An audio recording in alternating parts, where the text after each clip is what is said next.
Good morning दोस्तों, कैसे हैं आप सब।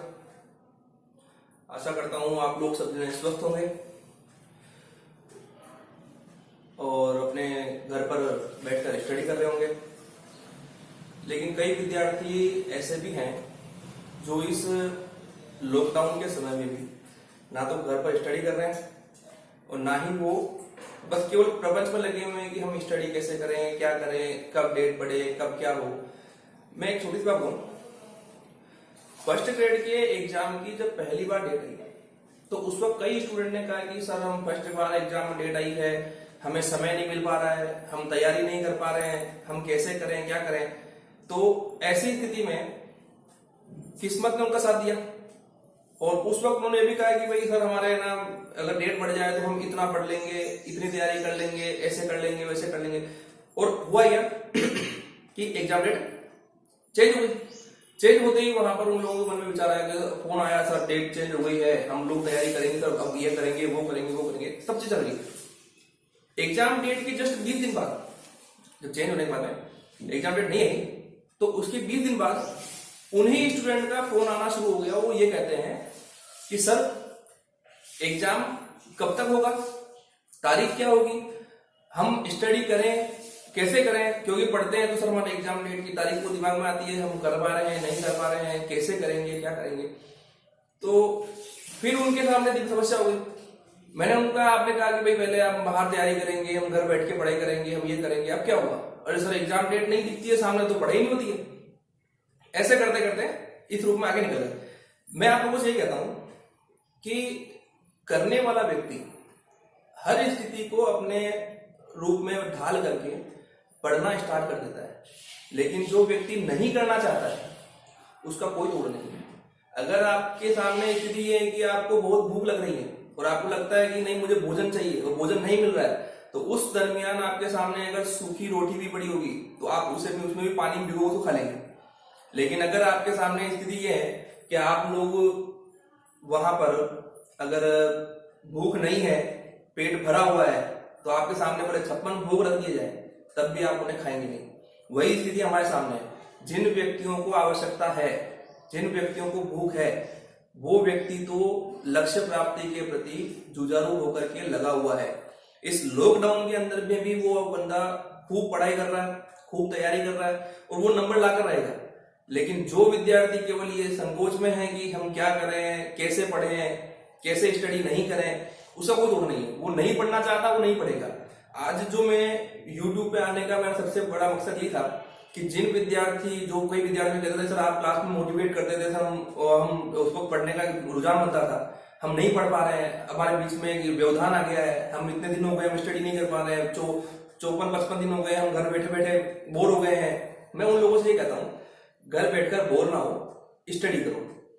इतनी सी बात याद रखो, हर एक फसल को पकने में 6 महीने का समय लगता है। बोने से लेकर के काटने तक का समय चाहिए 6 महीने।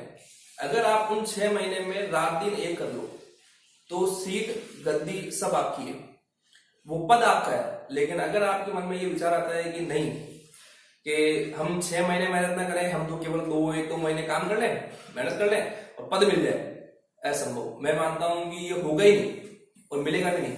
आप लोगों को अगर पद चाहिए, आपको लगता है कि मैं उस रूप में स्टडी करूं या मुझे उस गद्दी पर बैठना है, इन 7 महीने 6 महीने इस लॉकडाउन खुलने के बाद जो भी नई भर्ती आए उसमें मुझे चयन चाहिए, तो उसके लिए आपको भर्ती प्रक्रिया के ऊपर लगना ही पड़ेगा। उसका कोई ऑप्शन नहीं है। हम सोचें कि हम करें, कोई भरे, कोई वो वाला सिस्टम ही नहीं है, करना आपको ही है। अगर आपको लगता है कि भाई मुझे पद चाहिए, तपस्या तो आपको ही करनी पड़ेगी। अभी जैसे आपने देखा हो, अभी इस लॉकडाउन के अंदर रामायण, महाभारत, कई सारे चैनल चालू हो गए हैं, तो आप नोटिस किया हो कि कोई राक्षस हो चाहे देवता हो, उसको अगर भगवान के दर्शन करने हैं तो तपस्या तो करनी पड़ेगी। अब अगर तपस्या करने से पहले वो सोच ले कि कितने लंबे टाइम तक तपस्या करूंगा या तपस्या कितने टाइम होगा, तो तपस्या अगर वो लंबे समय तक सोचेगा तो फिर वो कभी कहीं नहीं पाएगा। उसको अगर तपस्या मन में भाव है कि मुझे ईश्वर से वरदान चाहिए, मुझे ईश्वर के दर्शन चाहिए, तो उसे सदियों में तपस्या करनी पड़ेगी। अगर आपके मन में वही रूप है कि मुझे पद चाहिए, तो उसके लिए तपस्या करने के लिए तैयार हो। तपस्या कर सकते हो तो आने वाली भर्ती आपके लिए है। तपस्या नहीं कर सकते हो तो ठीक है। तो वैसे भी इतना मैं कह दूं, पांचों अंगुलियां बराबर नहीं होती हैं। कारण क्या है कि अगर हर व्यक्ति अफसर बन जाएगा तो चपरासी कौन बनेगा, कलेक्टर कौन बनेगा, सीधा ना। हर व्यक्ति के लिए हर पद नहीं है, बस जो जिस व्यक्ति जिस सोच का होगा वो उस पद को ग्रहण कर लेगा। आप किस सोच के वो आप अपने ऊपर मंथन करके वो सोचें कि हम क्या कर रहे हैं। दूसरी स्थिति, मैंने अपने पिछले वीडियो में कहा था कि हम लोग अब अपना अगला वीडियो जो आएगा वो एक टॉपिक पर होगा। मैंने ये भी कहा था कि भाषा फर्स्ट और भाषा सेकंड में जो कॉमन टॉपिक होगा उसकी चर्चा हम लोग आज इस नए वीडियो में करेंगे। हमने ये भी कहा था कि पहले हम भाषा फर्स्ट भाषा सेकंड में जो कॉमन टॉपिक है, जैसे हमारा वर्ण विचार है, संधि है, समास है, उपसर्ग है, प्रत्यय है, चर्चा इस बारे में करेंगे। और जितना हो सके हम लोग आज उसी टॉपिक चर्चा करेंगे। कोशिश मेरी पूरी रहेगी कि आपको जितना मैं समझा सकूं, बता सकूं, सब इसी के यूट्यूब के माध्यम बता सकता हूं। और आप लोगों से भी ये कहूंगा कि आप देखें, आप ये ना समझे कि हम इसमें समय निकाल रहे हैं कर रहे हैं, आप ये समझे कि हमें हिंदी पूरी कवर करना है। और जो टॉपिक मैं भी पढ़ा रहा हूँ, जो टॉपिक आप पढ़ रहे हैं, ये मान के चले कि ये टॉपिक पर्टिकुलर रीड के नहीं, इसके साथ पटवारी, सब इंस्पेक्टर, आपने अदर भर्तियां जितनी भी हैं उन सभी के अंदर व्याकरण वाले पार्ट में हम इसको शामिल कर सकते हैं। अभी ओनली मैं केवल व्याकरण पढ़ा रहा हूँ, इसलिए आप लोग इतना संकोच ना करें कि ये रीड के लिए है, किसके लिए है। फिलहाल तो मैं सबसे पहले कह रहा हूँ ये रीड भर्ती के लिए है, लेकिन जो टॉपिक मैं पढ़ा रहा हूँ वो हर भर्ती में काम आने वाले के लिए है। तो आप सभी से ये कहता हूं कि आप इन वीडियो को देखें, इनके बारे में मुझे रिव्यू दें, बताएं कि सर ये वीडियो कैसा लगा, हम समझ पा रहे हैं, नहीं समझ पा रहे हैं। दूसरी स्थिति, इसके बारे में और जानकारी दें कि जितना हो सके हम लोग सर आगे शेयर कर रहे हैं, लोगों को भेज रहे हैं। देखो क्या कारण क्या है कि सारे स्टूडेंट के नंबर मेरे पास नहीं है, सभी की जानकारी मेरे पास नहीं है, उन तक भी ये वीडियो पहुंचना चाहिए। हो सकता है वो घर बैठ करके अभी तक समय व्यतीत कर रहे हो, समय पास कर रहे हो, लेकिन हो सकता है अब उनका समय अच्छा हो जाए। तो हो सकता है कि अभी पढ़ करके वो अपने लिए लक्ष्य बना लें कि नहीं मुझे करना है। और मैं आप लोगों से यही कह रहा हूं, अभी तक भी अगर लक्ष्य नहीं बनाया है तो कोई दिक्कत नहीं है। आज से ही ये सोच लें कि हमें डेली स्टडी करनी है, डेली पढ़ना है, और रोजाना हम स्टडी करेंगे, रोजाना हम पढ़ाई करेंगे तो कोई दिक्कत नहीं आएगी, हम लक्ष्य को प्राप्त कर लेंगे। और मैंने पहले ही कहा था, जो करना चाहेगा वो करेगा, और जिसके दिमाग में ये है कि मुझे नहीं करना है वो कितना भी कुछ कर लो, वो केवल अपने घर वालों के लिए, घर वालों को सत्यानाश ही कर रहा है, वो खुद का सत्यानाश कर रहा है, क्योंकि वो उनके पैसे बिगाड़ेगा, वो खुद का समय खराब करेगा। करना है तो लग जाओ, 6 महीने का समय फूक दे दो, 6 महीने के लिए जितनी भी जगह आपके फ्रेंड सर्कल है, मित्र मंडली है, उनको दूर कर दो। और जितना हो सके जो नकारात्मक सोच वाले व्यक्ति हैं उनसे दूर हो जाओ, क्योंकि नेगेटिव विचारधारा के व्यक्ति होते हैं वही व्यक्ति डूबोते हैं। जो पॉजिटिव बात करता है उनसे रखो, और माइंड में हमेशा ये सोचते रहो कि हम कर लेंगे, हम कर लेंगे, ठीक है ना। इसी के साथ मैं आज अपना जो टॉपिक था, मैंने कहा भी था आपको कि हम नए टॉपिक चर्चा करेंगे। तो आज से हमारा जो पहला टॉपिक रहेगा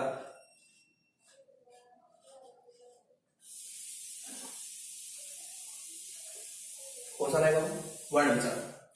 वर्ण विचार टॉपिक से हम लोग स्टार्ट करेंगे आज। वर्ण विचार में सबसे पहले जानना, हम पढ़ रहे हैं हिंदी की व्याकरण। क्या पढ़ रहे हैं? हिंदी की व्याकरण। अब सबसे बड़ी बात यह है कि कईयों के दिमाग में आता है कि सर ये वर्ण विचार व्याकरण का एक टॉपिक है। पहले आप सर ये बताओ कि व्याकरण का मतलब क्या है, व्याकरण का रूप क्या है। तो आप क्लियर करो, व्याकरण के अगर हम टुकड़े करते हैं तो इसके टुकड़े होते हैं वी प्लस आ प्लस करण, वी प्लस आ प्लस करण। इसमें अगर सीधा आप निकालो कि व्याकरण नाम क्यों रखा गया, क्या कारण था कि इसके एक रूपरेखा बनाई गई, तो आपको एक सीधी बता दूं, व्याकरण जो है वो एक विधा है। विधा का मतलब होता है प्रकार है, विधा है जिसमें भाषा के सीखने के नियमों का अध्ययन कराया जाता है। अब सुना, व्याकरण जो है जो विधा है जिसमें भाषा के सीखने के नियमों का अध्ययन कराया जाता है। सीधी सी एक चीज बताऊं कि यही व्याकरण में हम वर्ण से लेकर, कहां से लेकर, वर्ण से लेकर वाक्य जो रचना करते हैं वर्ण से लेकर वाक्य रचना तक का जो हम निर्माण करते हैं उनके नियमों का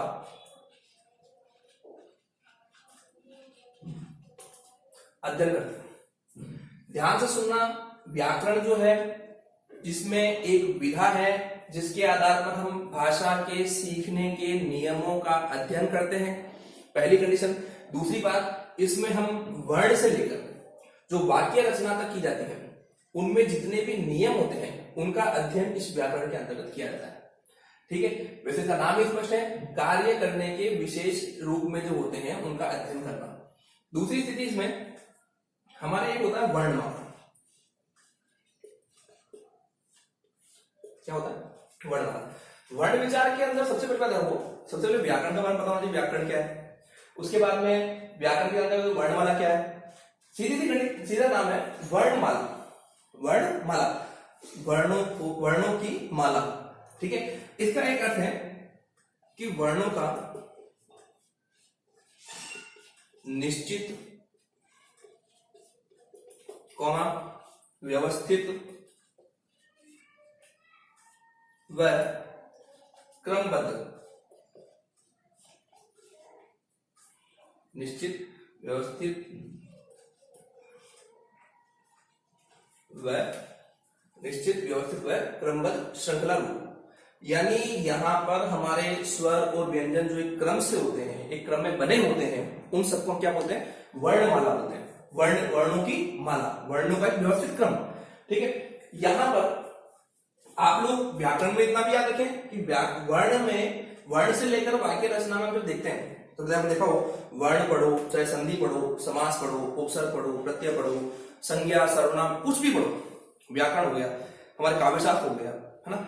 इन सब के अंदर हमारा मूल रूप के अंदर व्याकरण जो टॉपिक है, इसमें कोई भी टॉपिक पढ़ा जाएगा उनमें उनके नियम अलग अलग होंगे। संधि पढ़ेंगे उनके नियम अलग आएंगे, समास पढ़ेंगे उनके नियम अलग आएंगे, लेकिन ध्यान रखना सबके अपने अपने नियम हैं, उसी अकॉर्डिंग स्टडी की जाएगी। उसी रूप में वर्णों की माला है, यहाँ पर निश्चित व्यवस्थित क्रमबद्ध रूप होना चाहिए। ऐसा नहीं कि पहले हम किसी को ई ऊ बना हुआ है उसमें आ को पहले रख लिया, ए को बाद में कर लिया, वो ऐसा नहीं हुआ। ठीक है ना। अब एक सुनो कि ध्वनि क्या है। ध्वनि क्या है, यानी एक ध्यान रखना, हमारे मनुष्य के जो मुख है, मनुष्य के मुख से उच्चारित होने वाली, मनुष्य के मुख से उच्चारित होने वाली एक सार्थक ध्वनि जो अलिखित तो क्या होता है? मौखिक। जो अलिखित अर्थात मौखिक रूप में हो।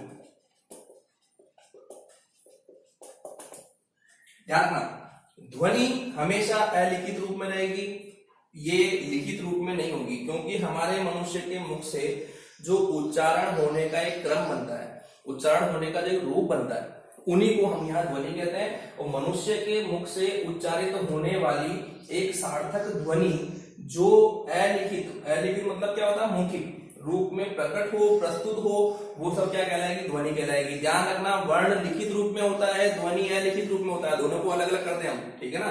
अब ये तो हो गया हमारा सामान्य कि व्याकरण क्या है, वर्णमाला क्या है और ध्वनि क्या है। ठीक है, अब हम आज बात कैसी करनी है? वर्ण विचार की। तो अब हम टॉपिक आते हैं वर्ण। हम बात करते हैं वर्ण की।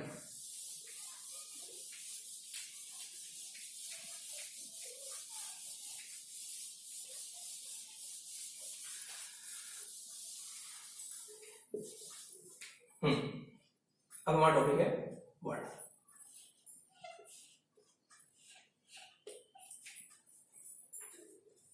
वर्ण का मतलब होता है भाषा की सबसे छोटी इकाई, भाषा की सबसे छोटी इकाई। है ना। छोटी इकाई का मतलब क्या होता है कि इतना याद रखना, भाषा का ऐसा रूप जिसके और टुकड़े न हो। भाषा का ऐसा रूप जिसके और टुकड़े न हो। सीधी सी गणित है, वर्ण का मतलब होता है भाषा की सबसे छोटी इकाई। दूसरी लाइन क्या लिखा मैंने, भाषा का ऐसा रूप जिसके और टुकड़े न हो, वो हमारा वर्ण कहलाएगा। जैसे कि एक शब्द लिखा हुआ है महक, क्या लिखा हुआ है ये, महक, एक शब्द है ये, ठीक है। अब मैं अगर इसके टुकड़े करूं, जैसे पहला मैं अलग हो गया, है अलग हो गया और क्या अलग, अब मैं टुकड़े करता हूं, जैसे मैं के टुकड़े किए तो आधा मैं अलग हो गया, इसमें से एस वर्ग बाहर आ गया, ठीक है के टुकड़े करता हूं तो आधा है अलग हो गया और ए बाहर आ गया, और कै के टुकड़े करता हूं तो आधा कै अलग हो गया और ए बाहर आ गया। तो अब याद ध्यान रखो, भाषा का ऐसा रूप जिसके और टुकड़े न किए जा सके वो वर्ण है। और यहां पर ये मैं, इसके और टुकड़े नहीं हो सकते हैं, ये ए, इसके और टुकड़े नहीं हो सकते हैं, ये है, इसके और टुकड़े नहीं होते। इस रूप में सारे जो रूप लिखे हुए हैं इनके और टुकड़े नहीं है। इसका मतलब यहां प्रस्तुत होने वाले सारे रूप क्या हो गए, ये वर्ण हो गए, ठीक है। अब एक चीज और है, वर्ण जो है ये लिखित रूप में भाषा की सबसे छोटी इकाई, लिखित रूप में भाषा की सबसे छोटी इकाई मानी गई है। ध्यान रखना, अलिखित रूप में छोटी इकाई कौन सी थी, हमारी ध्वनि थी। लिखित रूप में छोटी इकाई कौन सी हो रही है, तो हमारे वर्ण आ रही है, सीधे ध्यान रखना ये। अब एक चीज है कि वर्ण जो है ये हमारे रूप कैसे बनाए, कितने रूप में है, यहां पर वर्णों के अंदर हमारा संख्या कितनी आएगी। तो अगर ध्यान रखें कि हमारे पास जो वर्ण है, वर्णों को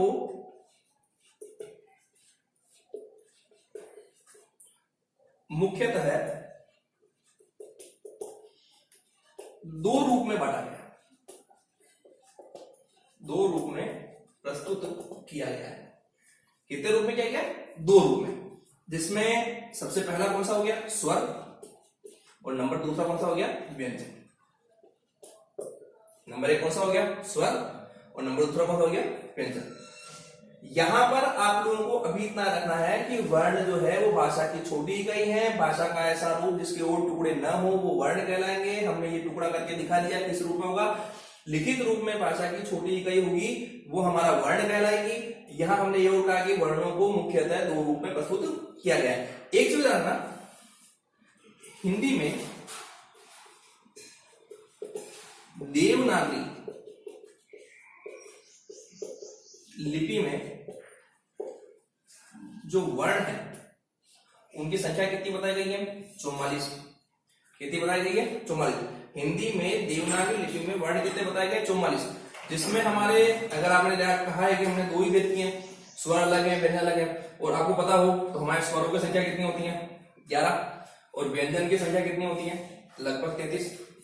ये हमारी संख्या होती है, दोनों की काउंटिंग हम करते हैं, कितने आएंगे, 44। इसी रूप में अगर मैं लाइन को चेंज करूं कि हिंदी में देवनागरी लिपि के अनुसार वर्णों की कुल संख्या क्या बताया गया, वर्णों की कुल संख्या। तो ये वर्णों की कुल संख्या कितनी हो जाएगी हमारे, 52। कितनी हो जाएगी, 52। वर्णों को कितने भेदों में बांटा गया है, तो दो रूप में, स्वर व्यंजन में। हिंदी में देवनागरी लिपि में वर्ण कितने, 44।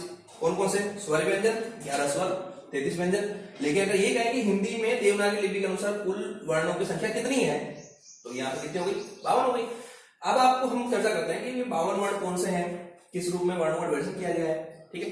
अब आप लोग देख लेंगे इसको।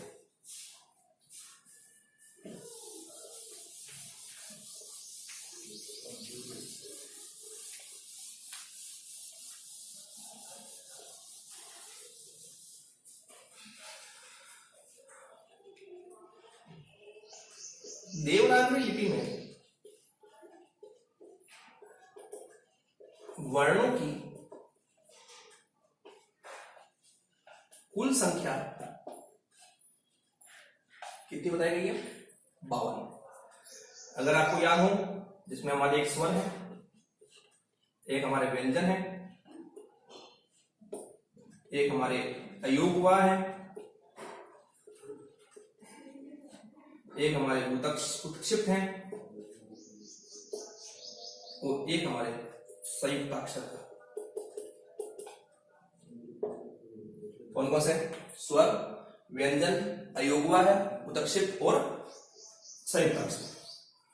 एक चीज है कि मैंने पहले भी कहा था, कल जो पिछला वीडियो था उसमें कहा था कि वर्ण में हमें जानकारी रखनी है, पूर्ण रूप में रखनी है, संधि के लिए बहुत सहायक है। वर्ण अगर हमारा पूर्ण रूप में होगा तो हम संधि को और अच्छा कर पाएंगे, उसमें दिक्कत नहीं होगी। लेकिन अगर हम वर्ण में ही अटक गए तो हम संधि को कवर नहीं कर पाएंगे, क्योंकि आपको इतना पता होना चाहिए कि जो हमारे संधि है वो वर्णों का मेल है, और वर्णों का मेल तब हम कर पाएंगे जब वर्णों की सामान्य जानकारी पता होगी। सबको पता होना चाहिए कि हमारे पास जो स्वर है इनकी संख्या कितनी होती है? 11। कितनी होती है? 11। अब यहां कौन कौन सी होती है? ए, आ, ई, उ, री, ए, आई, ओ और ये हमारे 11 स्वर इसमें होते हैं। व्यंजन की बात करें तो व्यंजन की संख्या हमारे कितनी होती है? 33 होती है। कितनी होती है? 33। इसकी चर्चा मैं बाद में डिटेल में करूंगा कि स्पर्श व्यंजन क्या होंगे, अंतस्थ क्या होंगे, ऊष्म क्या होंगे। उन तीनों की टोटली मिला करके 33 व्यंजन बनेंगे। ये नाम क्या लिखा हुआ? अयोगवा। क्या लिखा हुआ? ये अयोगवा। अगर मैं इसके टुकड़े करूं तो ये अ अलग हो जाएगा, योग अलग हो जाएगा और वह अलग हो जाएगा। क्या हो गया? ये अ प्लस योग प्लस वाह। अ का मतलब याद रखना क्या होता है? अ का मतलब होता है नहीं। क्या होता है? अ का मतलब नहीं। योग का मतलब जोड़ और वाह का मतलब वहन करना या संबंध रूप बनाना। इतना तो याद रखना कि यहां प्रस्तुत होने वाले जो वर्ण होंगे वो स्वर और व्यंजन के साथ जोड़ नहीं करेंगे, लेकिन जब भी बात कुल संख्या की आएगी तब वो उनके साथ वहन होंगे, उनके साथ संबंध बनाकर साथ चलेंगे। यहां आने वाले अयोगवा वर्णों की संख्या आपको पता होनी चाहिए, ये 2 होती है। कितनी होती है? 2। अब यहां पर पहला कौन सा हो गया? जैसे एक तो लिखा हुआ और एक हो गया अह, अंग और अह। तो यहां पर एक अनुस्वार लगा हुआ है और एक विसर्ग का प्रयोग किया गया है। एक चीज और, अगर मैं इतना कहूं कि यहां पर देखो एक स्वर आ रहा है, एक व्यंजन आ रहा है, एक स्वर आ रहा है, एक व्यंजन आ रहा है, ठीक है ना। अब इसमें अगर आपको पता हो तो अयोगवा का मतलब ये याद रखना आपको कि जो जोड़ ना करें, वर्णों के साथ बैठे नहीं, लेकिन कुल वर्णों में उनकी गिनती की जाए, ठीक है, ये अयोगवा में बैठ जाएगा। अब हमारे नाम आते हैं नेक्स्ट उत्क्षिप्त। उत्क्षिप्त का मतलब होता है, आपको इनका अर्थ भी पता होना चाहिए, कई बार के अर्थ पूछ देते हैं या सामान्य जानकारी को याद रखना पड़ता है। जैसे उत्क्षिप्त का मतलब होता है फेंका हुआ। क्या होता है? फेंका हुआ। फेंका हुआ मतलब क्या होता है?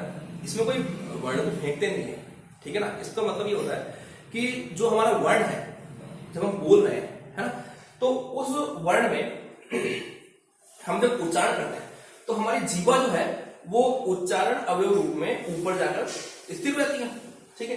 स्थिर होने के बाद जैसे ही इस वर्ण का उच्चारण करते हैं तो वो झटके से नीचे गिरती है। नीचे गिरते वक्त क्या होता है? वो हवा का दबाव मुख के द्वार से बाहर जाता है, ना, तो वो क्या होता है? हवा को फेंक रहा है, हवा को फेंक रहा है ना, उत्क्षिप्त। इसी का एक नाम होता है उच्छिष्ट। क्या नाम होता है? उच्छिष्ट। उच्छिष्ट का अगर मैं अर्थ निकालूं तो इसका अर्थ होता है जूठन। क्या होता है? जूठन। जूठन का मतलब होता है हम कोई खाना खाते हैं, जूठा कर दिया, उसको जूठन बोलते हैं। जैसे कि यहां आने वाले जो वर्ण है वो व्यंजन में पहले आ चुके हैं, अड़े और अड़े वो व्यंजन में पहले आ चुके हैं, उनको हमने वापस यहां बैठाया। जब यहां बैठाया तो इन्होंने कहा कि हम स्वीकार तो कर लेंगे, लेकिन किस रूप में करेंगे? जूठन के रूप में करेंगे। इसी के साथ में इसका एक नाम और रखा गया, ताड़न जात। ताड़न जात, ताड़न, ताड़न जात। जात का मतलब जाति, ताड़न यानी ताड़ दो, बाहर निकाल दो, ठीक है। आपने कभी देखा होगा हम कहते हैं ताड़ के वो ताड़ दो, है ना, ताड़ना नहीं बाहर निकालना, ठीक है। तो यहां पर ये कहते हैं कि यहां जो वर्ण आएंगे उनको इनके वर्गों से बाहर निकाल दो, तभी ये यहाँ स्थान प्राप्त कर पाएंगे। और हम इनका नाम भी रखेंगे ताड़न जात। वर्गों से, जात का मतलब जाति, ताड़न यानी बाहर निकालना, जाति से बाहर निकाल दो, वर्ग से बाहर निकाल दो, उसे बोलेंगे ताड़न जात। इसी का एक नाम और है, उसको हम बोलते हैं द्विगुण। द्विगुण, द्विगुणी, ये एक ही नाम होता है, अलग अलग नाम होता है। द्विगुण का मतलब होता है यहां आने वाले जो वर्ण हैं इनमें दो गुण हैं। कितने गुण है? दो गुण। दो गुण का मतलब होता है इनमें स्वर के गुण भी है और व्यंजन गुण भी है, क्योंकि ये अपनी जाति से बाहर निकले भाई, जाति से बाहर आकर के इन्होंने अपना स्थान ग्रहण किया है। इतना याद रखना कि उदक्षिप्त जो वर्ण है ये होते कितने हैं, तो उदक्षिप्त वर्णों की जो हमारी संख्या है वो मूल रूप में होती है 2। कितनी होती है? 2।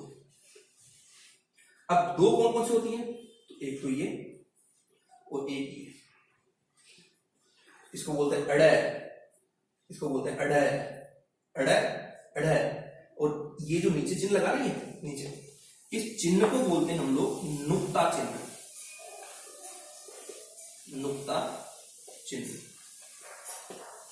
नुक्ता चिन्ह। नुक्ता चिन्ह का मतलब होता है ये चिन्ह हमारा स्वयं का नहीं है, हमने इसको बाहर से ग्रहण किया है। और मूल रूप में ये नुक्ता चिन्ह जो ग्रहण हुआ है वो अरबी भाषा, अरबी भाषा से, अरबी फारसी बोल सकते हैं, लेकिन मूल रूप में अरबी भाषा से ग्रहण किया गया। ठीक है, लेकिन इतना रखना, ये यहाँ पर उदक्षिप्त जो है इसके 3 नाम हैं, उदक्षिप्त, उच्छिष्ट, ताड़नजात और द्विगुण। यहाँ पर इन सबके अर्थ लिखे हुए हैं। कितने वर्ण होते हैं? 2। कौन कौन से? अड़य और अड़य। ठीक है, इसके बाद में यहाँ नीचे जो चिन्ह लगा हुआ होता है तो क्या बोलते हैं? नुक्ता चिन्ह। इसकी उत्पत्ति कहां से हुई है? अरबी फारसी भाषा से हुई है। और कौन कौन यहाँ पर मुख्य रूप में किससे हुई? तो अरबी से हुई है। ठीक है, एक चीज और है, हमारे हिंदी में कुल आगत ध्वनियां कितनी है? ये प्रश्न सीटेट भर्ती में आ चुका है। और अब प्ले कर दूं मैं, वहां पर जो ऑप्शन थे उसमें नंबर 1 ऑप्शन था 4, नंबर 2 ऑप्शन था वो था 6, नंबर 3 ऑप्शन था वो था 8 और नंबर 4 ऑप्शन था वो था 10। ये प्रश्न आ चुका है। ठीक है, तो अब आपको इसमें पता होना चाहिए कौन सी भर्ती में आया, प्लस की बाबा रिपीट हो सकता है। तो आप लोगों को पता होना चाहिए हमारे आगत ध्वनियां जो है या तो हमने अरबी फारसी रूप में ग्रहण की है या हमने अंग्रेजी ग्रहण की है। तो मुख्यतः इसमें आगत ध्वनि कितनी मानी गई? 6 मानी गई है। कितनी मानी गई? 6। और 6 भी कौन कौन सी हैं? तो 5 तो हमारे अरबी फारसी रूप में ली गई हैं, जिसमें एक तो क, ख, ग, घ, क, ख, ग, ज और फ। क, ख, ग, ज और फ। पर ध्यान रखना, इन सबके लिए नुक्ता आना चाहिए। नुक्ता आएगा तो ही अरबी फारसी में बनेगा। और एक हम जब भी कॉलेज, डॉक्टर, अब देखो ऊपर वो रूप लगाते हैं, जैसे ये ओ, ये वाला, ये भी हमारा कहां से आया है? अंग्रेजी से आया है। 5 कहां से आया है? अरबी फारसी से। ओ कहां से आया है? अंग्रेजी से। कुल कितने हो गए? 6। तो आंसर क्या हो गया? 6। तो आप याद रखना, स्वर कितने? 11, व्यंजन 33, अयोग हुआ हमारे 2 बताए गए हैं जो जोड़ नहीं करेंगे, संबंध बनाएंगे। अम और अह बताया गया है। उदक्षिप्त का अर्थ क्या होता है, उच्छिष्ट का अर्थ क्या होता है, ताड़नजात क्या है, द्विगुण क्या है, कितने हैं, ये किस रूप में है, चिन्ह को क्या बोलेंगे, कहां कहां से भाषा में आए हैं, हिंदी में ये प्रश्न बताया गया है। ठीक है, एक बार आप स्क्रीनशॉट ले लें इसका।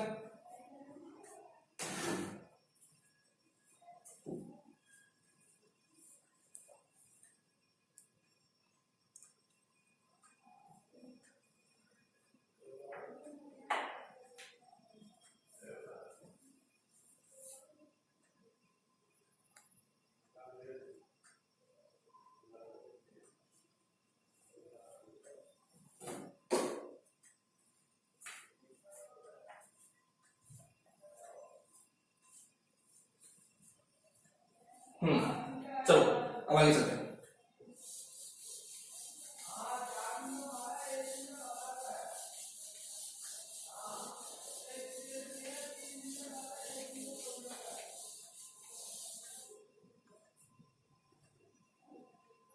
अब हम बात करते हैं संयुक्त अक्षर की। संयुक्त अक्षर। देखो स्वर की बात कर लो, स्वर 11 होते हैं, व्यंजन 33 होते हैं। देखो स्वर और व्यंजन की डिटेल वाली चर्चा हम अगले वाली वीडियो में करेंगे, है ना। उसमें बताएंगे कि स्वर क्या है, व्यंजन क्या है, किस रूप में करेंगे, जैसे जो उसकी स्टडी होगी ना वो नेक्स्ट वाली वीडियो चालू करेंगे।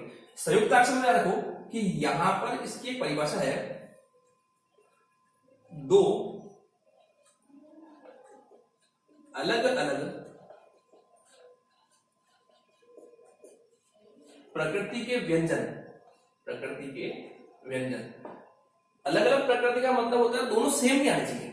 जैसे एक क आया तो अगला कोई और आएगा, क नहीं आना चाहिए, है ना, च नहीं आना चाहिए, बस कुछ और होना चाहिए, चेंज होना, दोनों अलग आना चाहिए। दो अलग अलग प्रकृति के व्यंजन तथा अंत में एक स्वर होना चाहिए, अंत में एक स्वर होना चाहिए। ध्यान रखना, संयुक्ताक्षर में दो अलग अलग प्रकृति के व्यंजन और अंत में एक स्वर होना चाहिए।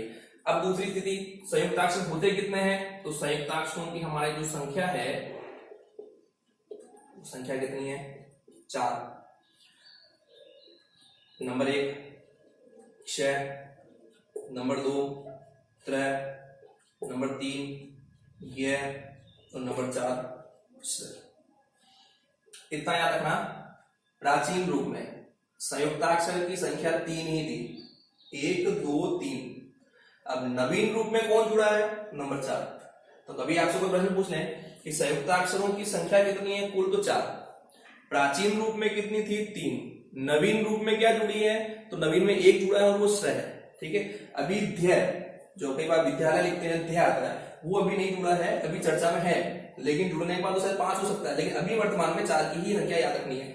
अब आप लोगों को याद रखना है, जब मैं इनका विच्छेद करूंगा, जब इनका मैं वो खोलूंगा ना, तो उनमें दो तो क्या निकलने चाहिए, व्यंजन निकलने चाहिए, और वो अलग अलग होने चाहिए, और अंत में यहां क्या आना चाहिए, स्वर आना चाहिए। जैसे क्ष, क्ष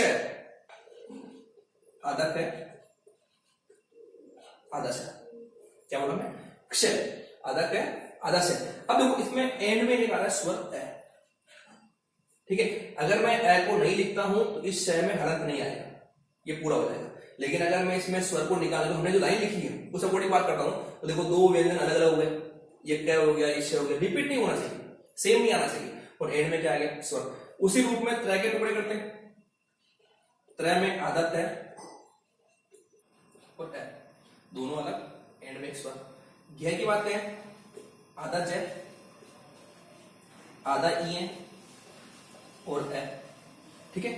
यहां पर एक चीज ध्यान रखना, ये वाला ज्ञ वाला कई सारी भर्ती परीक्षा में पूछा जा चुका है, और बार बार पूछते हैं कि ज्ञ का सही संधि रूप क्या होगा, सही टुकड़े क्या होगा, सही रूप में क्या प्रस्तुत किया जाएगा। तो इतनी सी बात याद रखना, ज्ञ, ठीक है ना, इसको बोलते ज्ञ है, लेकिन शुद्ध उच्चारण इसका ज्ञ, ज्ञ होता है, ज्ञ। कभी भी आधा ज्ञ और ये नहीं आता, आधा ज्ञ और ये ही आएगा, ठीक है ना, कभी इसको चेंज मत करना। नेक्स्ट बात है श्रेय की, तो श्रेय में ये बन जाएगा आधा श, आधा व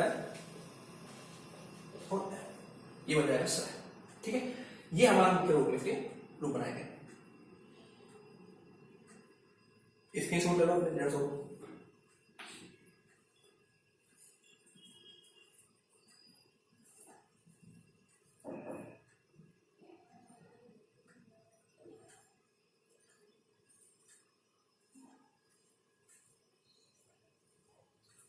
ओके,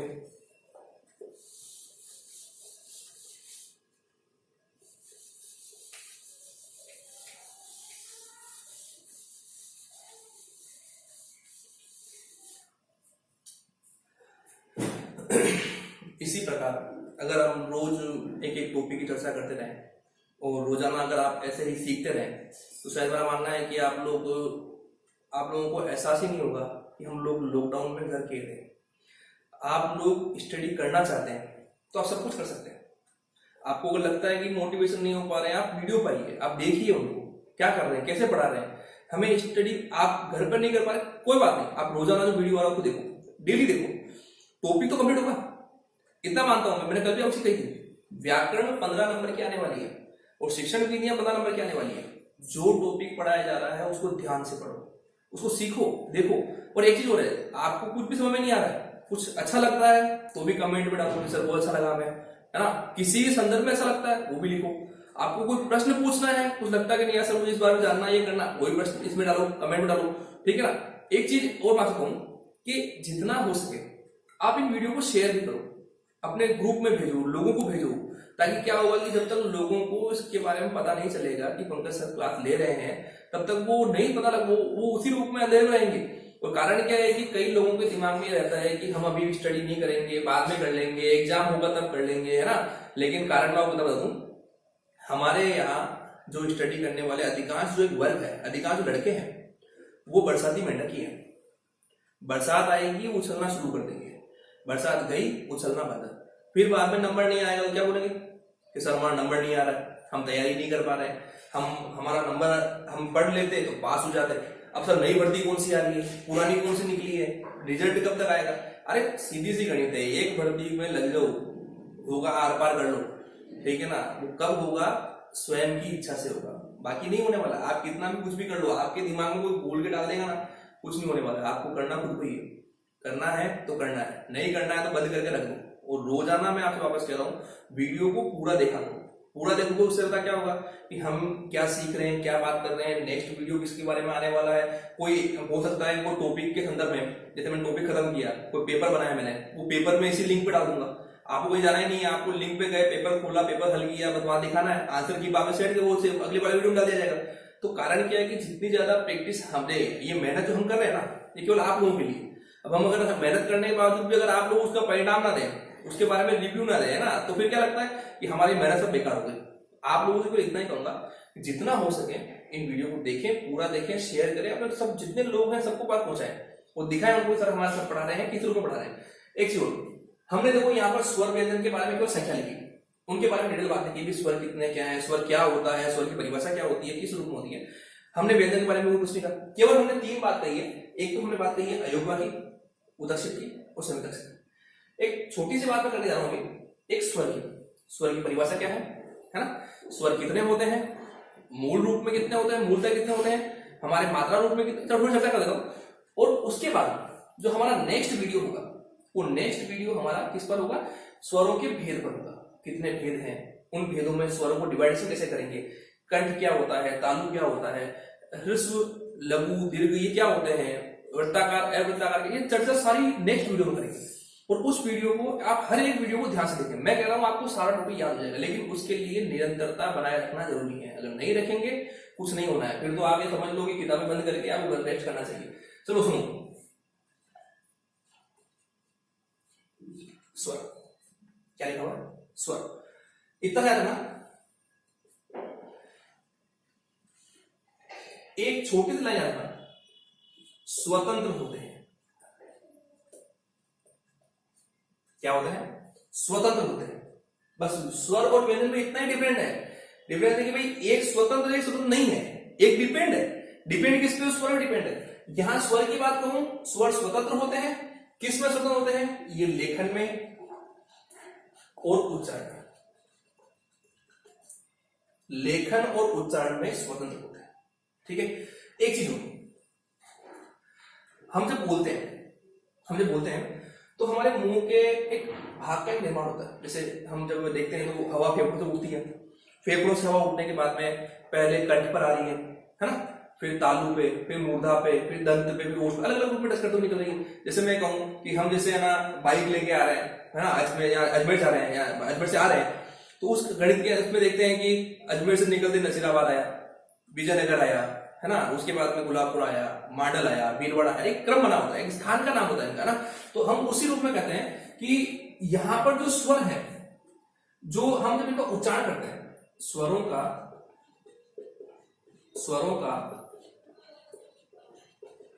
उच्चारण करते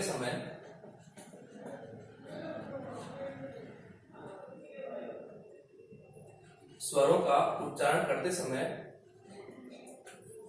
फेफड़ों से उठने वाली हवा बिना बाधा के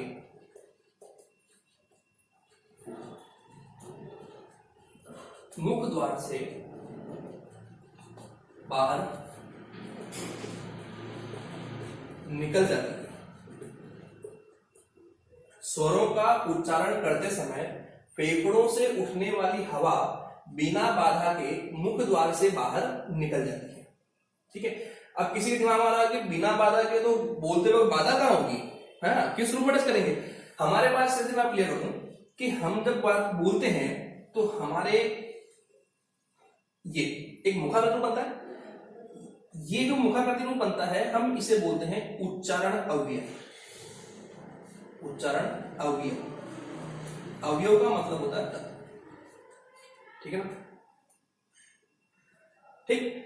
अब ये हमारा एक मुंह का एक रूप है कि हमारा अंदर से मुंह कैसा होता है, खुलने को कैसा होता है ना, ये हमारी जीभ है। क्या बोलेंगे इसको, जीभ। हम जब बोलते हैं तब यहां फेफड़ों से कंटिन्यू हवा उठती है। आप चाहे कम बोलो ज्यादा बोलो, फेफड़ों से हवा उठना तय है। ये जीभ निरंतर अपना काम करेगी उस हवा को रोकने में, नहीं रोकने में, कम रोकने में, ज्यादा रोकने में। ठीक है, अब जब बात करते हैं, ये हमारी जीभ है ना, ये जीभ का स्टार्टिंग पॉइंट है। मैं कहूं हमारी जीभ अंदर है, जीभ का स्टार्टिंग पॉइंट कहां से होता है, कंठ से होता है। तो ये स्टार्टिंग पॉइंट हमारा है और इसे बोलते हैं कंठ। ये हमारे जीभ का स्टार्टिंग पॉइंट है। ठीक है, कंठ से थोड़ा ऊपर चलते हैं तो एक समतल भाग दिखता है। हमारे मुंह के अंदर देख सकते हैं कि किस रूप में वो समतल भाग आ रहा है। तो कंठ के थोड़ा सा ऊपर चलते हैं, समतल भाग दिखता है, इसे हम बोलते हैं तालु। तालु, है ना। नेक्स्ट इसके ऊपर चलते हैं तो हमारे दांतों का क्रम बना होता है। नीचे के दांत अलग होते हैं, ऊपर के अलग होते हैं। तो ऊपर के दांत के जस्ट पीछे एक खुरदरा भाग होता है जिसे मसूड़े बोलते हैं। मसूड़े, है ना, एक री री री स्वर का उच्चारण करते हैं तो जीभ उसी मसूड़ों को हल्का सा आंशिक टच करती है। तो तीसरा पार्ट हमारा आता है मूर्धा, और मूर्धा का अर्थ क्या होता है, मसूड़े। क्या बोलते हैं, मसूड़े। इसके बाद हमारा आता है दंत। दंत यानी दांत, नीचे से हवा जो प्रेस होगी निकलेगी तो दांतों को स्पर्श करके निकलेगी। और लास्ट हम जब बोलते बोलते हमारे मुंह को बंद करते हैं तो हमारे होठ होते हैं। पैर पैर बोलते तो बिना होठ को मिला बोल सकते हैं ना, तो यहां पर लास्ट आ जाएंगे ओष्ठ। कभी भी आपसे कोई पूछे कि उच्चारण अवयव का क्रम क्या हुआ, इसको भंग नहीं करना, ध्यान रखना, ये सारे क्रम फिक्स हैं। ये नंबर 1 पे ही रहेगा, ये नंबर 2 पे रहेगा, ये नंबर 3 पे, ये नंबर 4 पे और ये नंबर 5 पे। इनका क्रम भंग नहीं करना है। अच्छा, एक चीज और, अब इसके बाद स्वर कितने होते हैं, स्वरों की संख्या कैसे है, भेद कैसे हैं, ये चर्चा मैं अपने नेक्स्ट वीडियो में करूंगा। ठीक है, आप लोगों से तब तक यही कहता हूं कि इस वीडियो को पूरा देखें, मुझे रिव्यू दें, बताएं मुझे कैसे सर आपने पढ़ाया है, कैसे हमें समझ में आ रहा है, नहीं आ रहा है। जो नहीं पढ़ पाए अभी तक उनके लिए भी मैं यही कहता हूं कि आप लोग स्टडी का समय निकालें और जितना हो सके अब एक जुझारू बन करके लग जाए।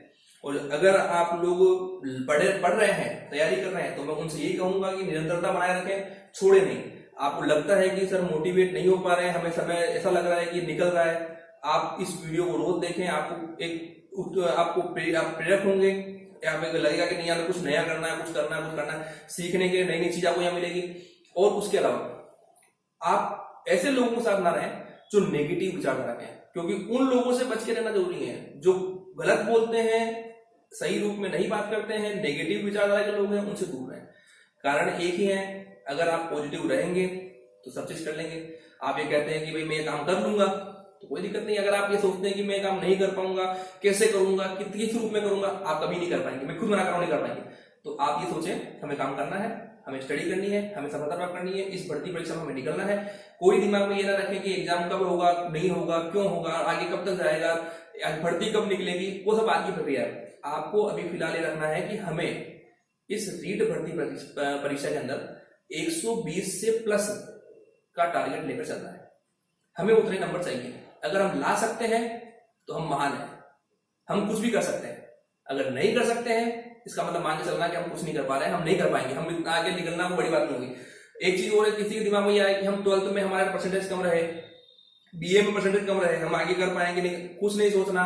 आपको ये देखना है कि बीए हमारा 12th जो आगे का लेवल जो नीचे का था उसमें हम 3rd डिवीजन हो, चाहे बाई ग्रेस हो, चाहे कुछ भी हो, हमें उससे मतलब नहीं है। अगर आप आज स्टडी कर रहे हैं, आप आज पढ़ाई कर रहे हैं, ठीक है ना, और आज आप प्रतियोगी परीक्षा में लोगों को कंपटीशन के अंदर उतर रहे हैं, आप वहां उनको टक्कर दे रहे हैं और आप में एबिलिटी है उनको टक्कर देने की, आप जीत सकते हैं। आप ये मत सोचिए कि हम उसको थर्ड बनाए थे, आज नहीं कर पाएंगे, कोई फर्क नहीं पड़ता, आपको सीट चाहिए। आज क्या है वो देखा जाएगा, क्योंकि पहले पास्ट क्या निकल गया उससे मतलब ही नहीं है, आज का करो आज का। और जिसके दिमाग में हमारे बीए में परसेंटेज कम है, हम नहीं कर पाएंगे, आप वो दिमाग निकाल लो। 70-30 का रेशियो अभी कोई तय नहीं हुआ है, वो तो भर्ती परीक्षा में होगा। आपको फिलहाल ये सोचना है 120 से ऊपर हमें नंबर लाने हैं, ठीक है। अच्छा, आप बताना मुझे वीडियो कैसा लगा, ठीक है। इस बारे में कमेंट करना, शेयर करना, इसको सब्सक्राइब करना, जितने अपने मिलने वाले सबको भेजना। जितने ज्यादा लोगों तक ये पहुंचेगा तो हम उस रूप में और अच्छा वीडियो बना पाएंगे, ठीक है ना। ये केवल मेहनत सब आप लोगों के लिए है, किसी और के लिए नहीं है।